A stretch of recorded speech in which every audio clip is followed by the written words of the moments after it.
Hello, boys and girls. Welcome back to Fiesta Gardens Library. Before I begin the story today, I just want to remind everyone that this Friday, our readathon starts. I actually recorded a very special story for the readathon, and all the information will be on our school website, so please make sure to check it out.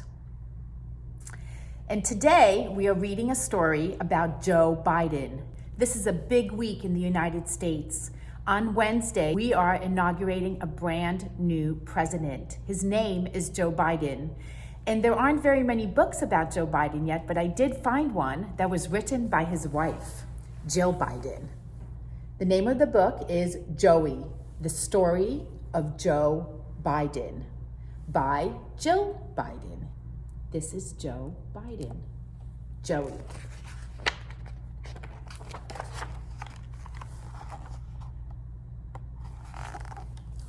Give me the ball. At 8 years old, Joey Biden was always ready for the ball. It didn't matter if he was the smallest boy on the team, baseball, football, basketball, whatever.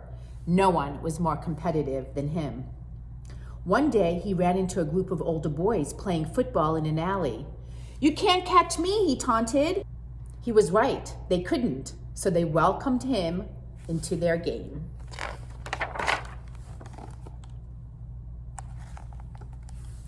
Everything was a contest to Joey and his three buddies, Charlie, Larry, and Tommy. It could be as ordinary as walking down the streets of Scranton, Pennsylvania. Which boy could walk fastest? But Joey was also a peacemaker. Even at 8, he looked out for others. He and his buddies romped through the neighborhood with Joey's faithful dogs, a Beagle, Snoopy, and a German Shepherd, King. They pooled their pennies and went to the candy store. Joey wouldn't dream of missing a water balloon fight or even a snowball battle.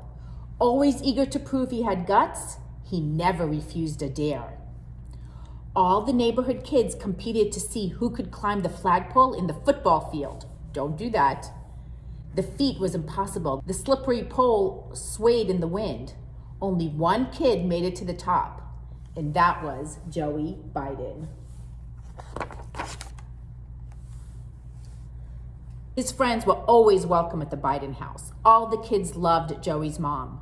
Mrs. Biden gave them confidence. To Joey, she would say, "Bravery resides in the heart, and yours is fierce and clear."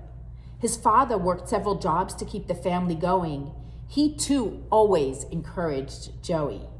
"Everyone stumbles," he said, "but the most important thing is that whatever happens, you get up. Get up."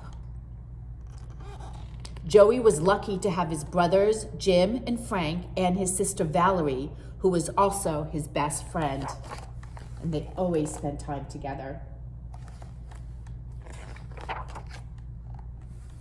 As the oldest, Joey took the lead with his siblings. He, Val, and their 2 younger brothers made a deal with their parents. The kids could settle their own arguments among themselves, closing the door until they resolved them.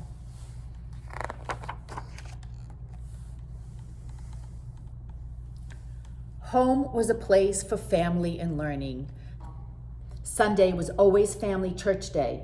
After Mass, the grown-ups sat up around the table to talk politics and sports, and Joey joined them.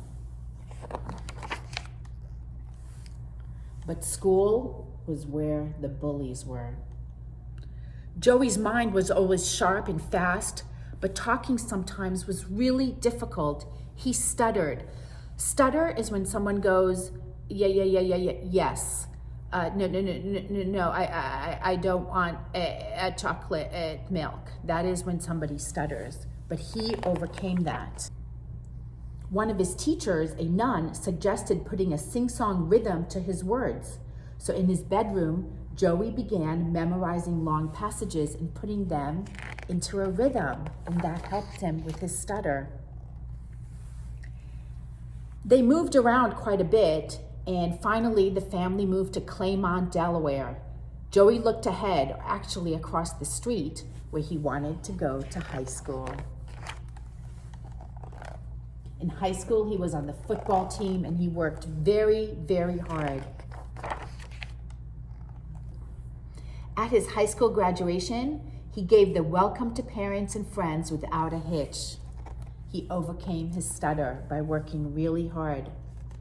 He was always inspired by the leaders of the day who were changing the country. At his presidential inauguration, John F. Kennedy had said, "Ask not what your country can do for you. Ask what you can do for your country." Joe's dream of his own future took the shape of a life in public service. It's a very famous quote of John F. Kennedy's. He went on to the University of Delaware, where he was promptly elected president of his freshman class. He was the first Biden to go to college. And then he went to law school, and then he ran for Senate to represent the state of Delaware. Joe for Senate. He commuted from Delaware to Washington, D.C. every single day on the train. After more than 3 decades, 30 years of serving his country in the Senate as a policy and lawmaker, he was chosen by Barack Obama to run as his vice president.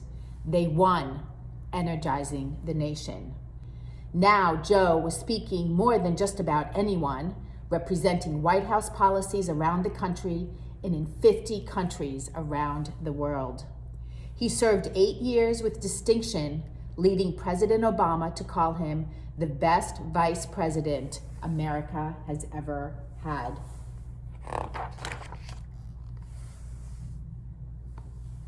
After huddling with his family, he announced in 2019 that he was running for president of the United States.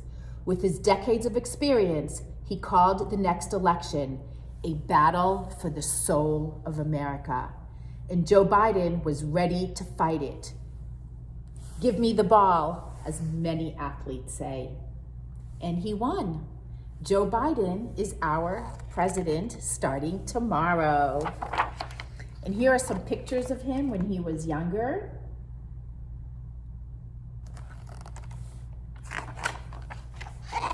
And this is an illustration of him and his wife, Jill. Joey, the story of Joe Biden, our next president. Bye-bye, boys and girls. Happy Inauguration Day. Hoping everything goes well.